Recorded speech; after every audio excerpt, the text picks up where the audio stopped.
एक ये प्रश्न आ रहा है जी। अच्छा बोलो। ये जो 12 साल का हिसाब लगावा है, भाई 12 साल के बाद कुरड़ी के भाग जाग जाए हैं। और बहुत सारी जगह पंडित ने भी अपनी कविताएं में 12 साल का जिक्र कर रखा है, खास तौर से सेठ ताराचंद का किस्सा। और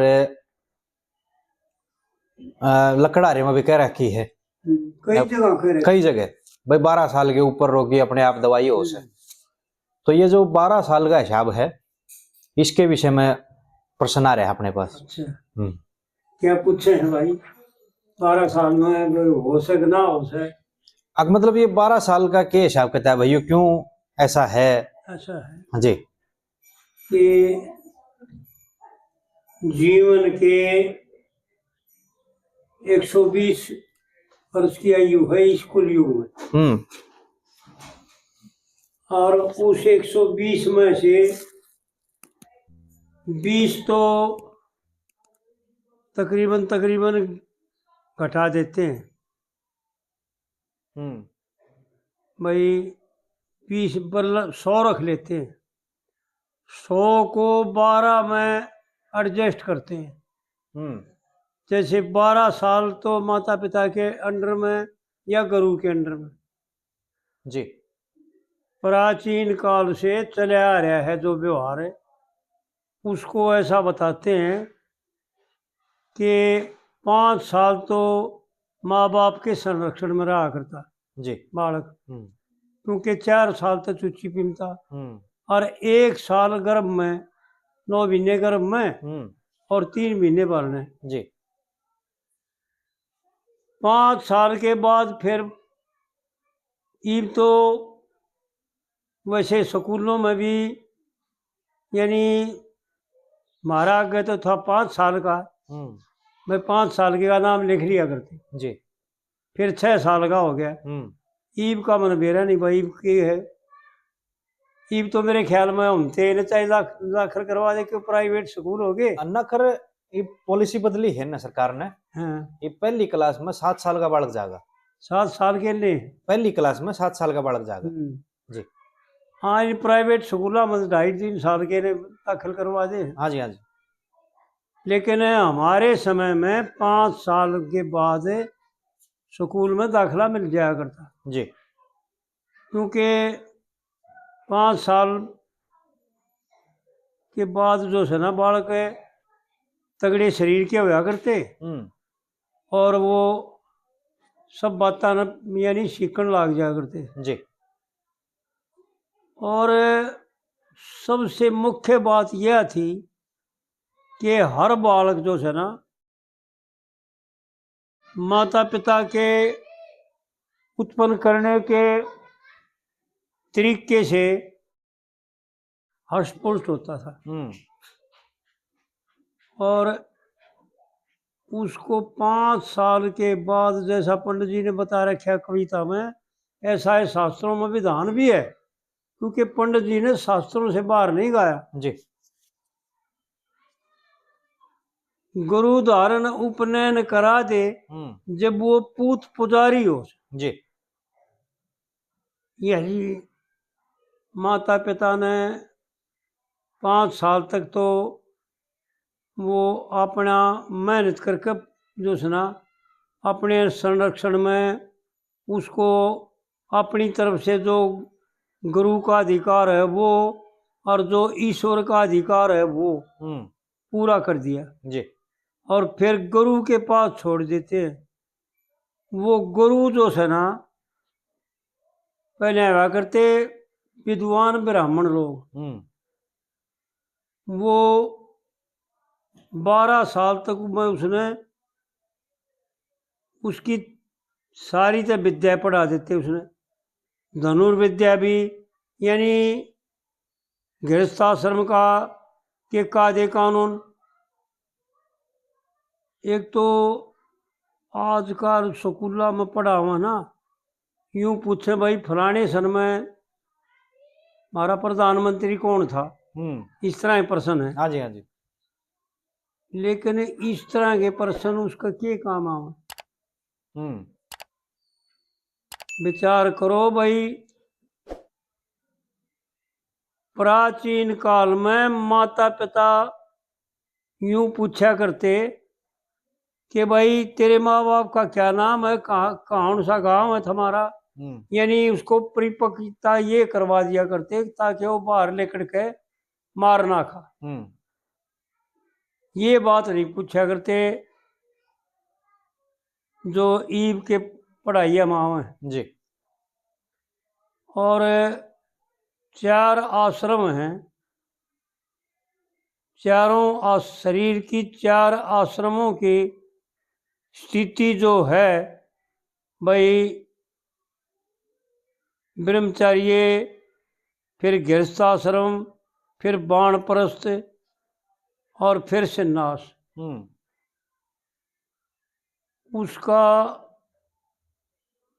25-25 साल के 4 आश्रम बनाए जी। उन 25 साल में सबसे पहले ऐसा लेख आता है कि 12 साल तो माता पिता और गुरु के संरक्षण में, क्योंकि 5 साल माँ बाप के संरक्षण में और फिर 6 साल 7 साल गुरु के संरक्षण में जी। 12 साल और फिर 12 साल जो है ना, और उसको परिपक्व करने के लिए, अपना अभ्यास करने के लिए, जैसे धनुर्विद्या का अभ्यास, भाई ब्रह्मचर्य का अभ्यास और भाई इस गृहस्थाश्रम का अभ्यास और बाणप्रस्थ का अभ्यास, वो उसके लिए 12-12 साल की पंक्ति बना दी जी। उनके हिसाब से 12 साल में वो निपुण हो जाया करते।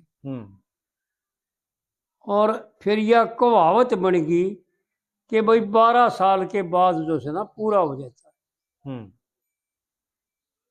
और जो योगी लोग योग अभ्यास करते हैं वो ऐसा बताते हैं, कुछ पुराणों में लेख भी आते हैं कि 12 साल में सिद्धि प्राप्त हो जाती है। उनके हिसाब से जो है ना, ये कहावत में बात आ गई, यानी दंत कथा में भी आ गया बात जी।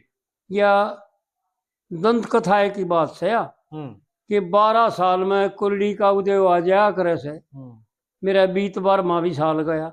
यानी 12 साल में कोई भी अभ्यास करो, किसी भी कार्य में विद्या सीखो या पढ़ाई करो या ब्रह्मचर्य का पालन करो या किसी भी प्रकार का अभ्यास करे तो 12 साल में परिपक्व हो जाता है। ऐसा लेख भी है जी। तो इसलिए जो है ना 12 साल हर एक कार्य में 12 साल की अवधि हो जाती है। बीमार भी 12 साल में, पहले ऐसा होता था, ईब तो घर नहीं रहा, ईब तो सारी बात पलड़ी रही है कोई। हाँ जी, हाँ जी। सबसे बढ़िया उत्तर तो यो है भाई, पलड़ी सारी बात खत्म हो गई। लेकिन असलियत यह थी कि 12 साल में रोगी का भी या तो शरीर छोड़ जाता या फिर वह बीमारी चली जा करती। हाँ जी, हाँ जी। ऐसा हमने बचपन में देखा और सुनया भी। भाई ईब तो ठीक लग गया हूँ, ऐसा मैंने सुनया जी। भाई घने साल हो गए थे ने बीमार रहा था, ईब ठीक रहने लग गया, अपने आप दवाई लग गई। तो ऐसी परिस्थिति थी पहले कि 12 वर्ष के बाद रोगी भी या तो शरीर छोड़ देता या अपने आप ऑटोमेटिक वो आराम में आ जाता। तो इसलिए 12 साल की कहावत हो रही है जी। और कोई लेख नहीं है पक्का। लेख तो यो है कि योग का तो लेख है, कोई भी सिद्धि, कोई भी अभ्यास वो 12 साल में पूरा हो जाता है। हाँ जी। ये तो लेख की बात है। इसलिए फिर व्यवहार काल में भी 12 साल में तकरीबन तकरीबन कार्य हो गया है। जी तो लोग लागे के 12 साल की। और बाकी आज के समय में कोई गारंटी नहीं किसी बात की, हम्म क्योंकि आज का युग जो है ना वो अपने जगह पर नहीं है। जी 3 युग अपने स्थान पर हैं। हम्म युग कुल युग जो है ना किसी प्रकार भी अपने स्थान पर नहीं है। जी तो इसमें कुछ नहीं कहा जा सकता। ये पुरानी एक कहावत है भाई, पुरानी कहावत चली आमस है। और ये लेख भी पढ़ा है पुराणों में और भागवत में भी कि भाई 12 साल के बाद जो है ना कोई भी कार्य करे वो सिद्ध हो जाता है। हाँ एक वो पहले अभी 2-3 बार चर्चा में आ लिया। हाँ हाँ यो जोड़ो खानपुर में यो गुरुकुल बन रहा है, हाँ हाँ अस्पताल खुल रहा है जी, हाँ हाँ पीजीआई। अच्छा अच्छा आड़ा जंगल बताया करते पहले हाँ पुराने टाइम पे। अच्छा अच्छा और आड़े के एक वो पंडित जी थे, उनका कोई औलाद कौन थी। हम्म और एक बाबा आगे रुक गया जी उड़े जंगल में, अच्छा गांव वाला ने भेरा लग गया। और वो सेवादार खूब बाबा का, तो वो भी पहुंच गए उड़े, 10-20 और बैठे। तो और बाबा जी ने पूछी सब पे, हाँ भाई सबका कुशल मंगल है। तो उड़े बता दी किसी ने, बोला ये पंडित जी है हमारा दादा, बोला इसका जो है औलाद कौन है। बोला औलाद हो जाएगी भाई। बाबा ने कही अक 12 साल जो है ना कुत्ते जमाने हैं जंगल में, तड़के भी और सांझ ने भी, और अपने अपने तो नहीं नगरी में मांग के। तो जो उस आदमी ने वो 12 साल ने बताओ है उस टाइम पर रोज तक तसड़ा मंगाया था, बड़े तो बड़ा 3 रुपया का तसड़ा आया वो। हाँ पूरे गांव में मांगता, पूरे गांव में मांग के। हाँ फिर कदे कोई गेल हो लिया, कदे कोई गेल हो लिया, कदे एकला चल लिया। हाँ बतेरे मदद करनी भी बतेरे मिल जाए। हाँ जी। तो उस आदमी ने जो है 12 साल ने भागा यू काम करया। 66 साल के बताओ है उस टाइम उनकी उम्र थी जब पापा जी मिले। और 12 साल आगे और जोड़ो 78 साल की उम्र में उनका जो है फिर हाँ जो सुना बच्चा हो गया, लड़का हुआ। हाँ जी हाँ बिल्कुल। हाँ जी। तो प्राचीन में ऐसा था कि 12 साल जो ना बहुत घने हो। और पंडित जी ने यह कविता में गा भी रखा, कई जगह गा रखा पंडित जी ने। हाँ जी हाँ जी हाँ जी 12-12 साल कई जगह बता रखी। जी जी। लेकिन मुख्य बात इस कविता में बता रखी है, मनुष्य जन्म मुश्किल से मिलता करोड़ों मद छूट के, और गुरु का सत्संग करो प्रेम से ज्ञान की धार घूट के। जी। मात पिता यज्ञ कर्म करा दे वो शुभ घर बारी हो से। हाँ जी। और वेद रीति संस्कार करा दे जब सुत अधिकारी हो से। यानी सुत अधिकारी का मतलब कोई ना तो किसी ने पूछा, और मेरे ख्याल में ना कोई जानता। सुत अधिकारी का मतलब यो है कि वेद की रीति के अनुसार तो उत्पन्न करे उसने। हाँ। और 5 साल तक जो है ना उसकी पालना पोषणा करे। और फिर विद्वान गुरु को, ब्राह्मण को, गुरु ब्राह्मण होता है केवल जी, उस विद्वान ब्राह्मण को जो वेदों का मर्मज्ञ हो उसके पास छोड़ दे। सुत अधिकारी जब वो माँ बाप पुत्र कहने के अधिकारी और वो पुत्र कमाउन का अधिकार मेरे माँ बाप हैं, जी जी जी, अधिकार मिल जाता है दोनों को। नहीं तो हम जितने आजकल जो संतान उत्पन्न करे ना यो बिना अधिकार के ही है। जी जी जी। तो 5 साल तक रक्षा करनी सबसे भारी होश है। फिर गुरु धारण उपनयन करा दे जब वो पूत पुजारी हो से। जी। पंडित जी ने जो बात बता रखी ना वो शास्त्रों से बाहर की नहीं बल्कि शास्त्रों का मर्म बता रखा जी। उसको समझ ले भाई। बस इतना रह गया कि खोलने का समय नहीं था उनका दौर है। हाँ जी हाँ जी। भाई मात पिता यज्ञ कर्म करा दे जब वो शुभ घर बारी हो से। पहली बात तो आड़े देखो, मैंने जो भाइयों को बता रखा ना भाई, हमारे चंदगी राम जी थे, लाला जी भगत जी, वो बहुत विद्वान थे जी। वो इस पंडित जी की बातों का अर्थ खोलिया करते। और ये 5 ब्राह्मण थे विद्वान। हरकिशन तो इतना विद्वान था, उनके गुरु भी पूरे सन्यासी थे, ब्राह्मण थे। जी जी जी। और रघुवीर भी विद्वान था, और देवीलाल भी विद्वान था, देवीराम। और हाँ, और सुरता जो सुना अनपढ़ होते हुए भी जानकार घना था बातों का। हाँ जी हाँ जी। पंडित जी की बात बहुत जाना था जी। तो सुरता सुनाया करता। इबे मात पिता यज्ञ कर्म करा दे जो जब शुभ घर बारी हो से। इसका अर्थ समझो, अगर विहित कर्मों के द्वारा संतान उत्पन्न करते हैं, हर गृहस्थ धर्म का पालन करते हैं, तो उसे घर बारी, नहीं तो गृहस्थी नहीं है, वो पापी है जी, दुराचारी है, चंडाल है। मात पिता यज्ञ कर्म करा दे जब शुभ घर बारी हो से, और वेद रीति से संस्कार करा दे जब सुतधिकारी हो से। जी। इनका एक एक अक्षर का अर्थ वो खोल के बताया करते भगत जी, चंदगी राम जी, कि भाई इसका मतलब क्या है। ये पंडित जी की बातें ना गाँव में तो सबसे, लेकिन जानता कोई नहीं। पहली तो ये पूछा, मैंने कई पूछ के देख लिया कि भाई वेद रीति संस्कार करा दे जो शुभ घर बारी क्यों करो है। सुताधिकारी। मात पिता ये कर्म करा दे जब शुभ घर बारी हो से जी। तो इसका किसी ने बेरा है को नहीं। जो यज्ञ कर्म, क्योंकि 2 तरह के कर्म हैं, विहित कर्म यज्ञ कर्म है जी। जो ईश्वर की आज्ञा के अनुसार, जो ईश्वर का आदेश का पालन करने के अनुसार जितने भी कर्म किए जाते हैं वो यज्ञ है। हाँ जी। और उससे विरुद्ध जो जितने कर्म किए जाते हैं वो पाप कर्म, चंडाल कर्म है जी। तो आड़ पंडित जी ने खोल के बता रखे है।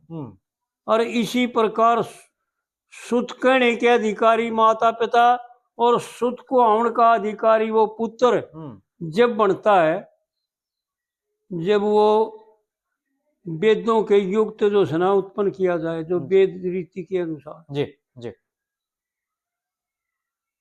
वो वेद विधि से पुत्र उत्पन्न एक करे।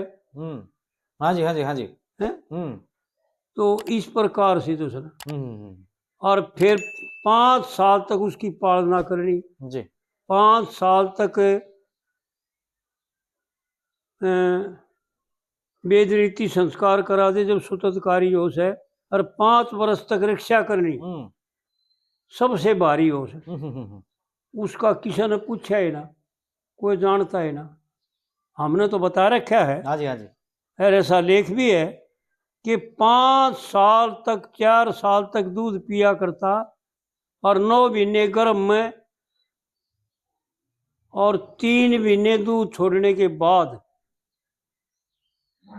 बालक की रक्षा करना, उसको रोटी खवाना, उसको आंगली पकड़ के चालन सिखाना, यह रक्षा ना है। ये तो सीख के जाएगा अपने आप जी। सब सीख जाते हैं। कोई भी जीव हो, जो पक्षी हो हैं और जो जंगल में पैदा हो से, उन्हें कौन चालन सिखाओ भाई? सही बात। और कौन खान सिखाओ भाई? और कौन सोन सिखाओ भाई? वो अपने आप स्वाभाविक ज्ञान है जी। नियमित ज्ञान वो है जो उसने मार्ग दिखा दे, उसके शरीर के द्वारा रक्षा कर दे, अमृत पिलावा उसने, ना के जहर खवावे जी। बेईमानी की कमाई, पाप की कमाई, मक्कारी की कमाई, हेरा फेरी की कमाई, झूठ कपट छल बेईमानी की कमाई उसका सर्वनाश कर देती। तो 5 साल तक रक्षा करने का मतलब यो है उसे जी कि उसने नेक कुमाई का तय जल प्यावर, नेक कुमाई का अन्न खवावे और नेक ब्रह्मचर्य का पालन करके दूध पिलावे। जब वो 5 साल तक मेरे उसकी रक्षा होती है जी। और फिर वो गुरु के पास छोड़ दिया जाए। माता पिता कहने का उसका अधिकार भी और माता पिता कहने का उनका अधिकार भी जब वो किसी विद्वान पुरुष के पास छोड़ करके और उसने चारों अवस्थाओं का ज्ञान हो जाए जी। और लड़ाई का करने का भी ज्ञान हो जाए। पहले के सब लड़ाई करना भी जाना करते। हाँ जी, हाँ जी। और बाण गृहस्थाश्रम का भी अधिकार जाना करते। और भाई बाण परस्ती कैसे की जाती है, क्योंकि गृहस्थ में रहते हुए, घर में रहते हुए ही संन्यास का अभ्यास करने को बाण परस्त कहते हैं। जी जी। और फिर घर बार से मोह तोड़ करके और ईश्वर प्राप्ति के लिए, अपना कल्याण प्राप्त करने के लिए, भगवान के साक्षात्कार करने के लिए घर बार न छोड़ करके अपना मोह तोड़ करके और जंगल में जा करके तप करना जी, उसको संन्यास कहते हैं। और जो उनकी शरण में आ जाए उनको मार्ग दिखाना जी। तो इसलिए आड़े पंडित जी ने फिर यूं भी बता रखी है, फिर वो लड़का माता पिता का लोभ छोड़ के बात ज्ञान की सुनता और सदगुरु वाणी कहे प्रेम से देखे अक्षर अक्षर गुणता। जी। यानी चारों विद्याएं, चारों आश्रमों का ज्ञान कराना, धनुर्विद्या सिखानी, गृहस्थाश्रम का अधिकार बताना, भाई गृहस्थी का क्या धर्म होता है जी। और बाण परस्ती का धर्म बताना और ब्रह्मचर्य का धर्म बताना और सन्यासी का धर्म बताना। उस गुरु के द्वारा फिर वो 12 साल के बाद 12 साल तक विद्या पढ़ ले, दूध नीर जब छणता और 12 वर्ष और कष्ट भोग ले। यानी 12 का 2 से हो गए, 24 वर्ष का हो गया। हाँ जी। फिर 24 वर्ष के बाद गुरु जो सना गुरुकुल से लेकर करके और उसकी मर्जी भाई गृहस्थवास आओगा, अक वो ब्रह्मचर्य का ही पालन करेगा जी, संन्यास ले लेगा, वो उसकी मर्जी है जी। तो इस प्रकार से जो है ना 12 साल का लेख ऐसा आता है। यानी कि सीधा सीधा ये हो गया भाई 5 साल तो माँ बाप के पास, हाँ 7 साल फिर आगे गुरु दौरे, 12 वर्ष तो ये हो गए। हाँ फिर अगले 12 वर्ष उस जो सिखाया है उसका अभ्यास करना। जी। पहले क्या करते ना अभ्यास। जी जी जी। हर एक चीज का अभ्यास तो करना ही पड़ेगा भाई, परिपक्व हो जाएगी बात। बिल्कुल बिल्कुल। तो 12 साल फिर उसका अभ्यास करना और फिर उसके बाद उसकी मर्जी। हाँ जी। कौन सा काम करता है, क्योंकि सारे काम वो निपुण हो जाता है। हाँ, परिपक्व हो जाए। हाँ तो इस प्रकार से भाई